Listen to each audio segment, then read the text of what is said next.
అబ్బాయిలు ఏదైనా చేస్తుంటే దాన్ని అట్టే చేస్తాను గుమ్మనైనా వాళ్ళకి అవసరం ఉంటే వాళ్ళే వచ్చి మాట్లాడతారు. ఇంకా అన్నతో లవ్ లెటర్ ప్రాంక్ చేద్దామని లవ్ లెటర్ రాసుకున్నాం.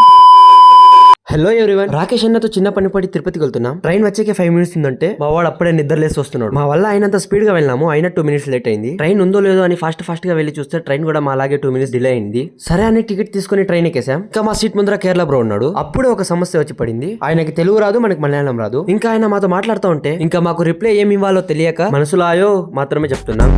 ఇంకా ఇంత జరిగాక మేము గమ్మునుంటామా, మా ఫ్రెండ్ గడికి కాల్ చేసి ఆయన దగ్గర ఇచ్చేసాం. ఇంకా ఆయన మలయాళంలో మాట్లాడుతూ ఉంటే మా వాడు రిప్లై ఏమి ఇచ్చాడు వినండి. സുഖാടോ ഇപ്പൊ എവിടെ ഉണ്ട് ఇంకా మాటల్లో తిరుపతికి రీచ్ అయిపోయాం. అక్కడ నుంచి ర్యాపిడో పట్టుకుని అన్న దగ్గర రీచ్ అయిపోయాం. ఇంకా అన్నకు తెలియకుండా పోస్ట్ బాక్స్ లో లెటర్ వేసాం. అన్నతో కలిసి షాప్ కి వెళ్లి వచ్చేటప్పుడు ఏం తెలియకుండా యాక్ట్ చేస్తూ అన్న నీకు ఏదో లెటర్ వచ్చిందని ఎత్తిచ్చాం. లవ్ లెటర్ చూడంగానే అన్న మురిసిపోయినాడు. బాగా ఎక్సైట్మెంట్ ఫీల్ అవుతుంది.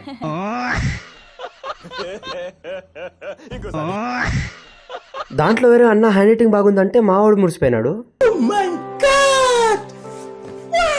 ఎందుకంటే రాసింది వాడే కాబట్టి. అది తెలియకుండా అన్న తెగ ఓ అని చదివేస్తున్నాడు. ఇంకా అన్న సిగ్గుపడుతూ దాంట్లో వేరే మాకు కనపడకుండా చదివినాడు. అన్నకి ఆ లెటర్ రాసింది మేమే అని తెలిసాక గుమ్మనైనా వాళ్ళకి అవసరం ఉంటే వాళ్ళే వచ్చి మాట్లాడతారు. ఇంకా దీని తర్వాత ఏమేం జరిగిందో తెలియాలంటే ఇంకా like, share, subscribe and follow చేసుకోండి. నెక్స్ట్ వీడియోలో కలుద్దాం.